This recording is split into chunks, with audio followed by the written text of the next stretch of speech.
These films were not taken seriously when they were released. Their ideas felt excessive, inefficient, and detached from how the world actually worked. Audiences assumed those systems would never be adopted because there was no practical reason to adopt them, but the ideas didn't disappear. They were refined, adjusted, and introduced quietly as solutions to ordinary problems, not as fiction, but as structure.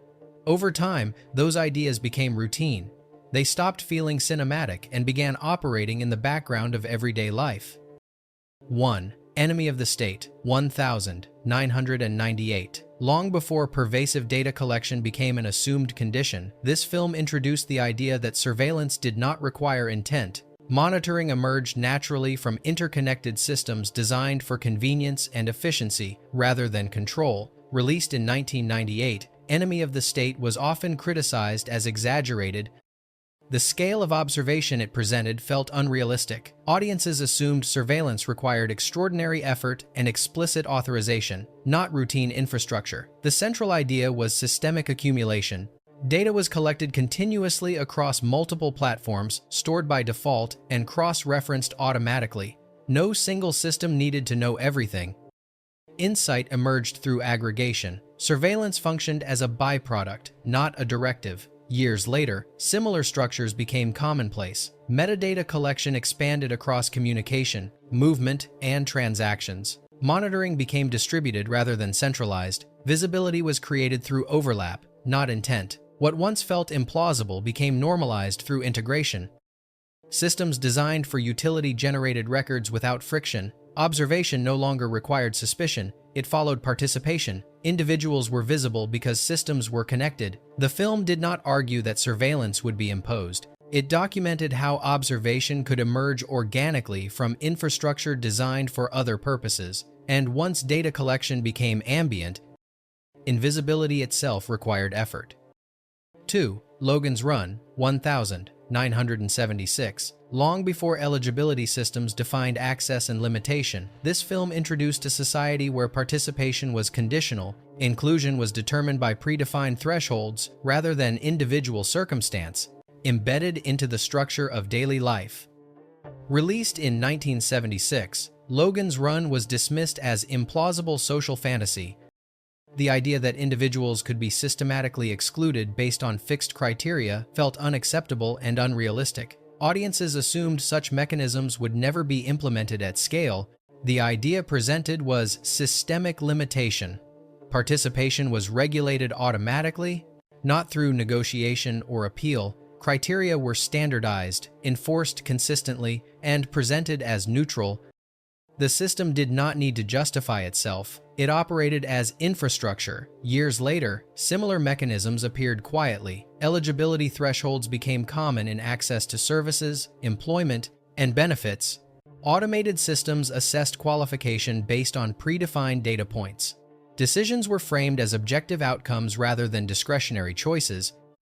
What once felt implausible became normalized through efficiency. Standardization reduced administrative burden. Systems prioritized uniform application over contextual nuance. Individuals encountered boundaries not as explicit refusals, but as conditions embedded into process. The film did not suggest that society would accept arbitrary limits. It documented how conditional participation could be implemented when criteria were treated as technical rather than political. And once access was systematized, exclusion no longer required confrontation. 3. The Andromeda Strain, 1971. Long before protocol-driven response replaced discretionary judgment, this film introduced a system where human decision-making was deliberately minimized. Action was guided by predefined procedures rather than situational interpretation, prioritizing consistency over intuition. Released in 1971, the Andromeda Strain was often viewed as cold and overly technical. The idea that complex crises could be managed primarily through rigid protocols felt unrealistic. Audiences assumed that expertise required flexibility and that strict procedural control would fail under unpredictable conditions. The core idea was substitution of judgment with process. Human input was limited to maintaining the system, not steering it. Decisions followed sequences designed in advance, reducing variability and emotional interference. The system's value lay in repeatability, not adaptability. Years later, Similar approaches became common across critical domains. Emergency response, healthcare, and industrial operations increasingly relied on standardized procedures. Protocols defined acceptable actions before situations arose. Deviations required justification, while adherence became the default. What once felt implausible became normalized through reliability. Protocols reduced ambiguity by narrowing choice. They did not eliminate expertise, they constrained it within predefined boundaries. Human judgment remained present, but it operated inside systems that dictated when and how it could be applied. The film did not argue that procedures would replace thinking. It documented a shift toward treating process itself as a form of authority, and once action was governed by protocol, discretion became an exception rather than a foundation. 4. Videodrome 1983. Long before perception was shaped by algorithmic feedback, this film introduced the idea that technology could alter how reality was experienced. Influence operated not through argument, but through repeated exposure that rewired attention and response. Released in 1983, Videodrome was dismissed as surreal and excessive. The notion that media consumption could reshape cognition felt implausible. Audiences assumed technology delivered content, but could not meaningfully alter how people processed the world. The idea presented was not control through messaging, but transformation through immersion. Exposure itself became the mechanism. Repetition altered sensitivity, expectation, and interpretation.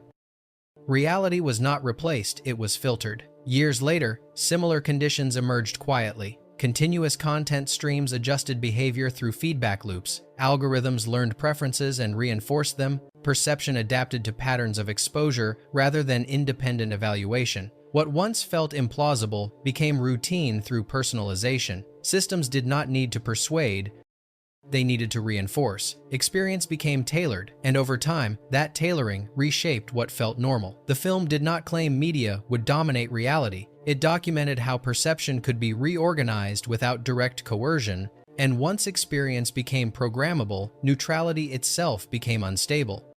5. Network 1976. Long before information systems competed directly for attention, this film introduced the idea that reality itself could be shaped by broadcast structures. Perception was not guided by events, but by how those events were presented, repeated, and framed. Released in 1976, Network was widely regarded as exaggerated satire.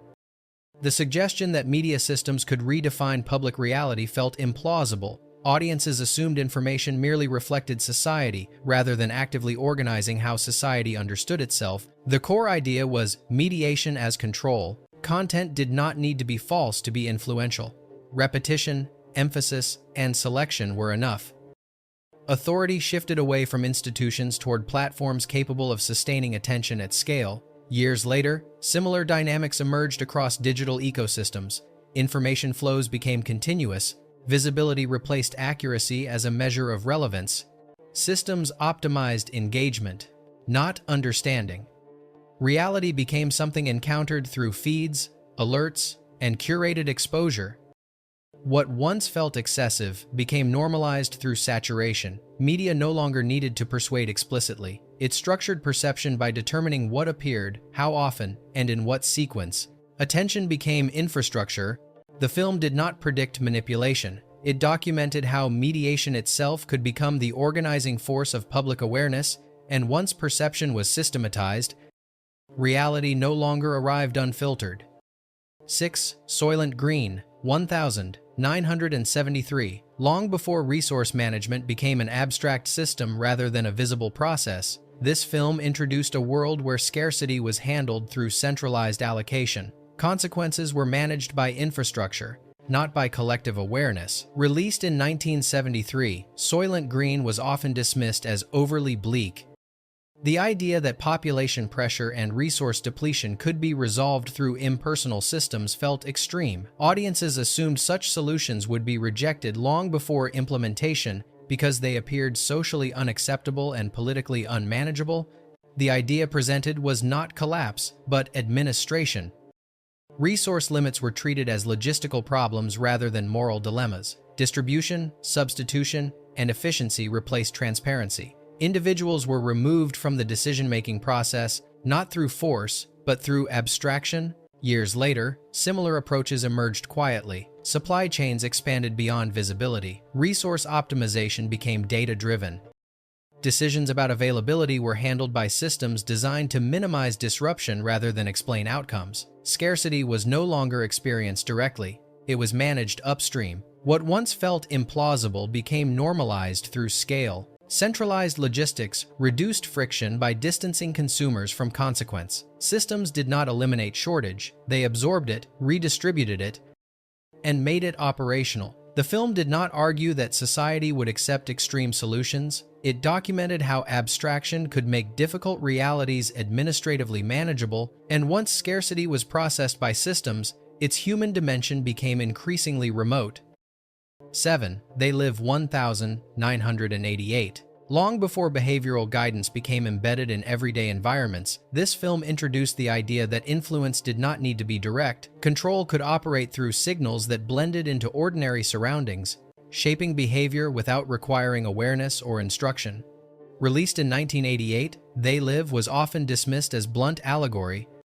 The notion that messages could quietly direct behavior felt overstated. Audiences assumed influence required persuasion or authority, not passive exposure embedded in routine experience. The idea presented was environmental conditioning. Information did not argue or explain, it simply existed. Messages were placed where attention already rested, functioning continuously rather than episodically. Compliance did not depend on belief, only on repetition and familiarity. Years later, similar mechanisms appeared across digital and physical spaces. Design choices began guiding behavior through subtle prompts rather than commands. Interfaces encouraged certain actions by making alternatives less visible. Influence shifted from explicit instruction to structural suggestion.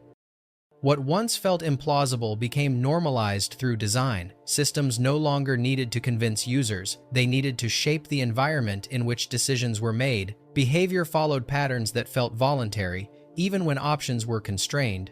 The film did not claim that people would be controlled by hidden messages.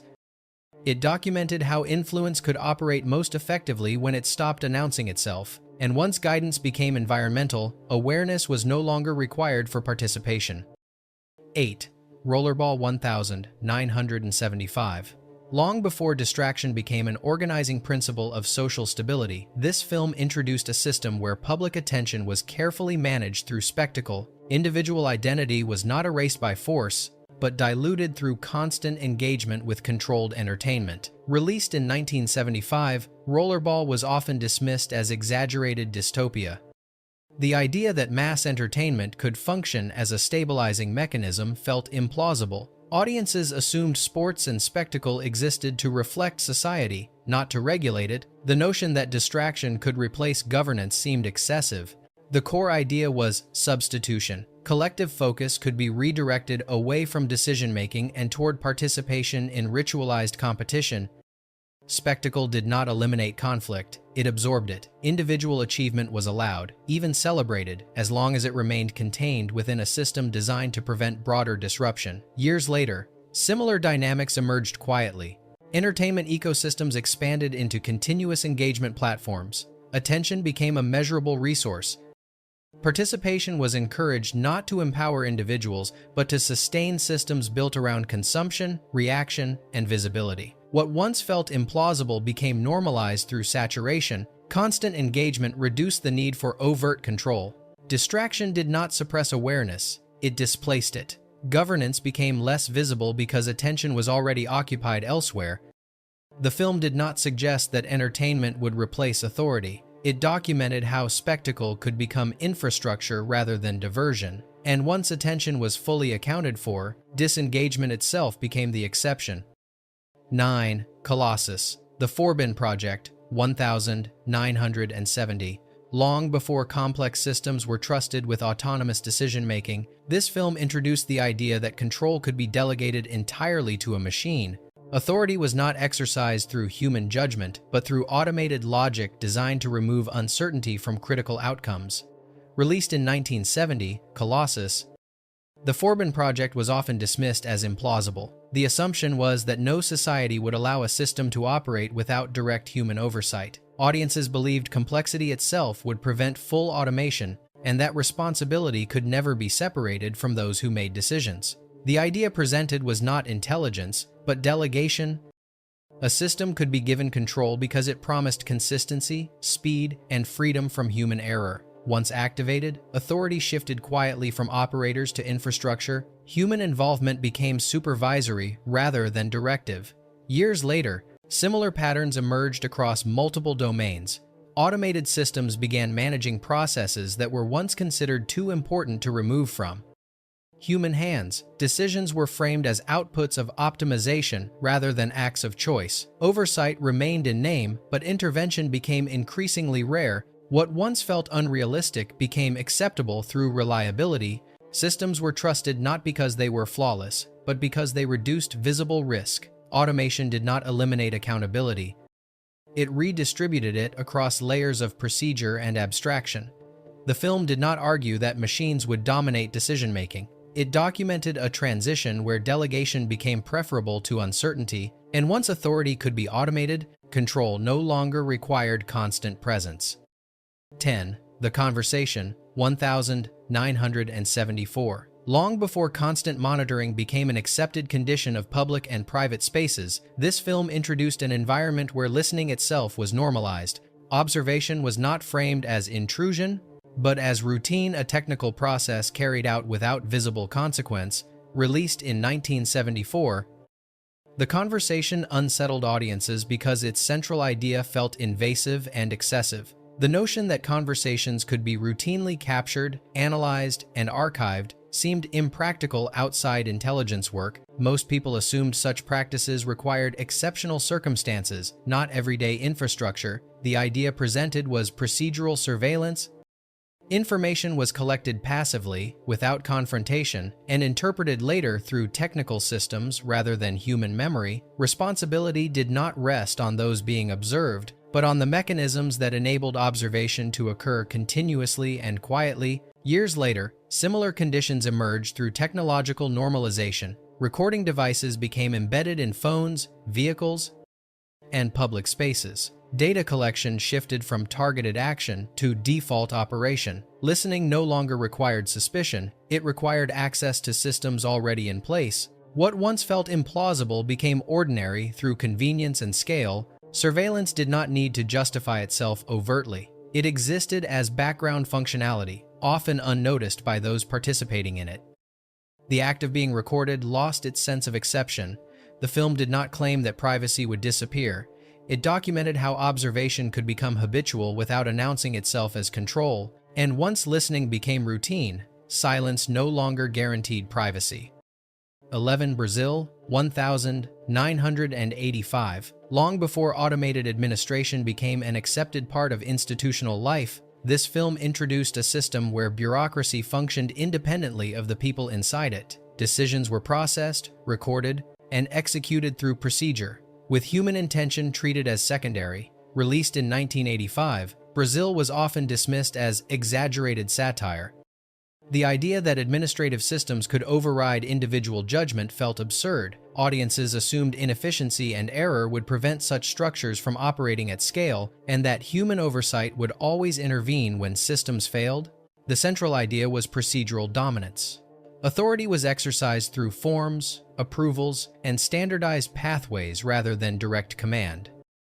Errors were not corrected through empathy or discretion, but absorbed and reproduced by the system itself. Responsibility became difficult to locate because no single actor appeared to control outcomes. Years later, similar mechanisms became common.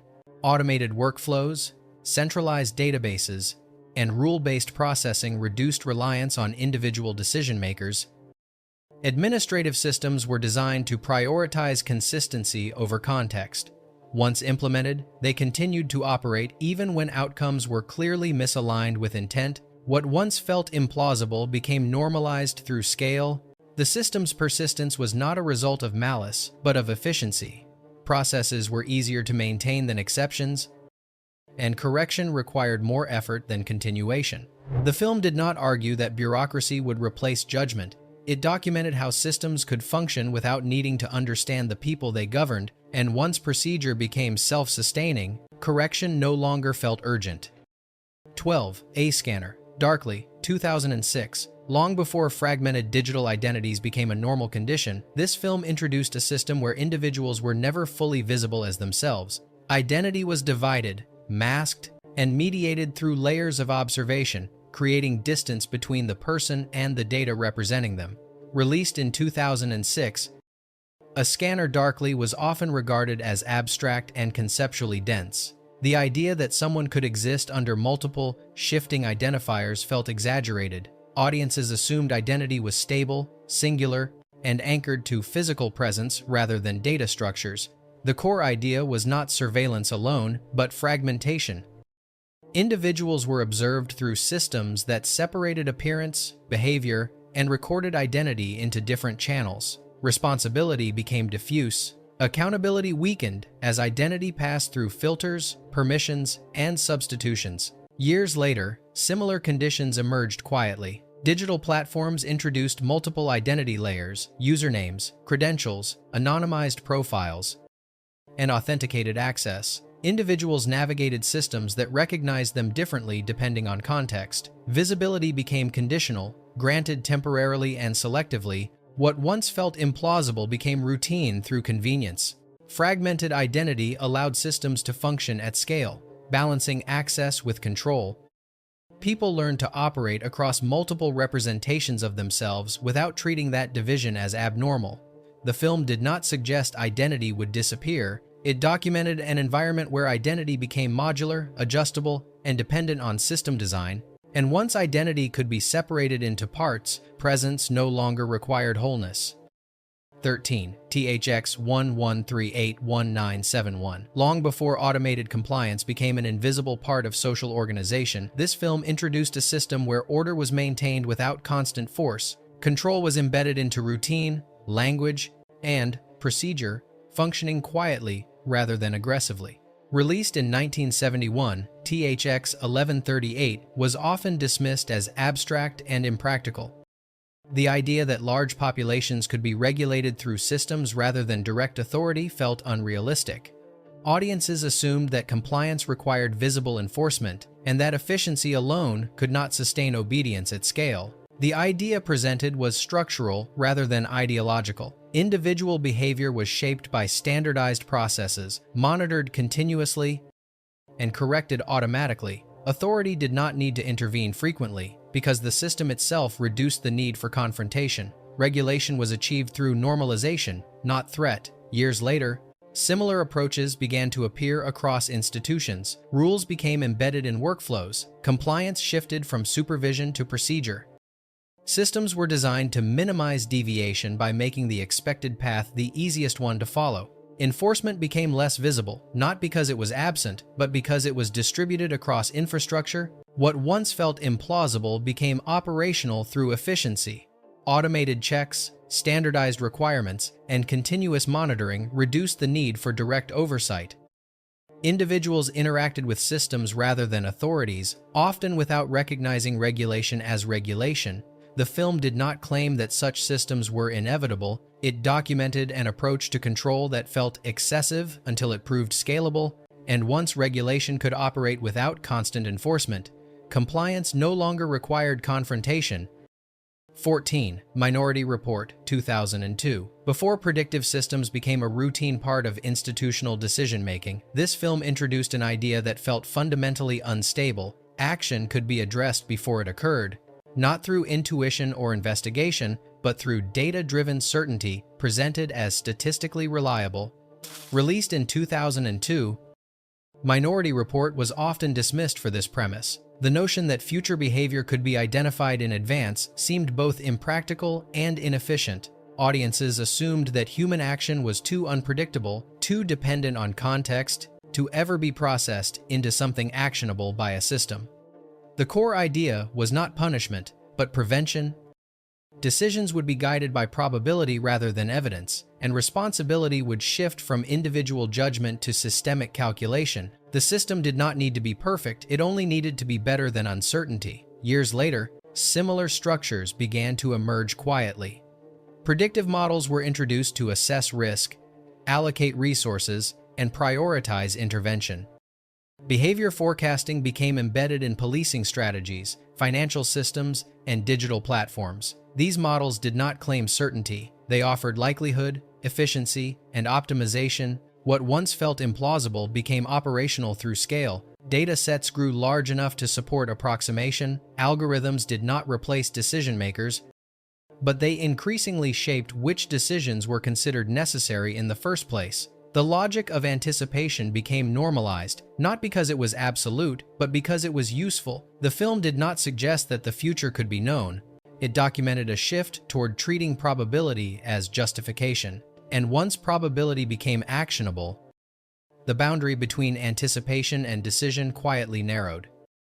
15. Gattaca, 1997. Long before genetic data became part of everyday decision-making, this film introduced a world where access was determined not by behavior, but by biological information. Identity was treated as something measurable, sortable, and permanent, long before such systems felt plausible outside fiction. Released in 1997, Gattaca presented an idea that many audiences found exaggerated. At the time, large-scale genetic profiling felt impractical and ethically unworkable. The assumption was that biology could never become a routine filter for opportunity because the infrastructure simply didn't exist to support it. The idea itself was straightforward. Individuals could be assessed, categorized, and limited based on biological markers rather than personal history. This wasn't portrayed as punishment or malice, but as efficiency, a system designed to reduce uncertainty by relying on data assumed to be objective and predictive. Years later, similar structures began to appear quietly. Genetic testing became accessible, health data became standardized, risk assessment models began incorporating biological information into decisions about insurance, employment, and eligibility. These systems were not introduced as control mechanisms, but as tools for optimization and prevention. What once felt excessive became normalized through convenience and practicality. Biological data didn't replace human judgment outright. It supplemented it, shaped it, and increasingly guided it. The transition was gradual and largely unquestioned because it arrived in fragments rather than as a single system. The film did not predict this outcome. It simply documented an idea that felt unrealistic until it became administratively useful. And this would not be the last time a fictional system stopped feeling fictional. Bonus fact: The Truman Show, 1998. This idea was not dismissed because it was incorrect. It was dismissed because it felt unnecessary. The concept presented was simple. A life could be structured, monitored, and shaped continuously without the subject needing to be aware of the system guiding it. Reality did not have to be falsified. It only had to be curated. What appeared implausible was not the technology, but the assumption that such comprehensive observation would ever be justified. When the film was released in 1998, audiences treated the idea as exaggerated social commentary. The notion that someone's environment could be persistently organized for observation felt impractical and excessive. Most people assumed monitoring required clear purpose, high cost, and explicit oversight. The idea itself was environmental continuity. Observation did not need to interrupt daily life. Systems could operate by maintaining consistency rather than enforcing control. The subject's behavior would adapt naturally to the conditions provided, without the need for instruction or correction. Years later, similar conditions appeared quietly. Continuous recording became normalized. Public and private spaces blended through persistent documentation. Participation in daily systems generated visibility by default. Observation no longer required spectacle. It existed as background functionality. What once felt implausible became acceptable through familiarity. The system did not need to intervene frequently. Its presence was sustained through routine and normalization. Life unfolded within environments designed to record rather than respond. The film did not argue that reality would be fabricated. It documented how reality could be managed through uninterrupted observation. And once observation became continuous, distinction between performance and participation quietly dissolved. Science fiction did not change. The way we organized reality did. The ideas explored here were once dismissed as unrealistic, inefficient, or unnecessary. They did not arrive as revolutions or declarations. They settled into systems, routines, and infrastructure quietly, gradually, and without announcement. Over time, they stopped feeling fictional, not because they were proven right, but because they became useful. If these ideas now feel ordinary, it may be because they no longer appear as stories. Which idea from this list feels closest to the world we live in today?